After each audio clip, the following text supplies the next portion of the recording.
மனசாட்சியோட சொல்லு. இந்த வாழ்க்கை நீ வாழ்றதுக்காக தான் இவ்வளவு கஷ்டப்பட்டு பிறந்து உன்னை வளர்த்து இப்படி நிக்க வச்சிருக்காங்களா? தற்காலிக சந்தோஷத்தை பெருசா பாக்குற, கேம்ல கிடைக்கிற அந்த சின்ன மஜா சூப்பர் சந்தோஷம் உனக்கு. கேம் சந்தோஷம், ஃப்ரெண்ட்ஸ் கூட ஊர் சுத்துறது சந்தோஷம். உன்னை வளர்த்து உனக்காக வாழ்றவங்கள ஒரு நாள சந்தோஷப்படுத்துறேன்ற கேள்வி உனக்காக கேட்டுப்பாரு.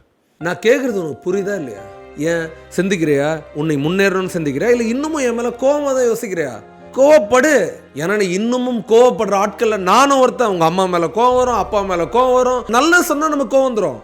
ஜாலரா அடிச்சு டே நீ சூப்பர் ராமம்மா சூப்பர் ராமச்சான் அப்படின்னு சொல்றவன் எத்தனை நாள் அவன் கூட வருவான்? டே உன்னை மதிக்கிறாங்களடா, உண்மையான மரியாதை யாராவது கொடுக்குறாங்களடா? எவ்வளவு நாள்ரா கொடுப்பாங்க? போடுற ட்ரெஸ்ஸுக்கு நடக்கிற நடைக்கு கிடைக்கிற கெத்து உண்மையான கெத்து இல்லடா. வாழ்க்கையில நீ என்ன சாதிச்சுன்ற கேள்வி ஒரு நாள் கேட்பாங்க. நீ என்ன பண்ண? ஏன் சாதாரண வாழ்க்கை வாழ்ந்தாலுமே அதுலயே ஒரு சாதனை இருக்கு. நான் ஒரு வேலைக்கு போனேன்னா நான் சம்பாரிச்சேன், என் குடும்பத்தை காப்பாத்தினேன், எங்க அம்மா கட்டின வச்சிருந்த கடனை நான் தீர்த்தேன், என் படிப்புக்கான கடனை நான் தீர்த்தேன், என்னோட வாழ்க்கையை நான் உயர்த்தினேன். ஏதோ ஒன்னாவது நீ சொல்றதுக்கு லைஃப்ல எதுவுமே நான் என்னடா பண்ணுவேன்?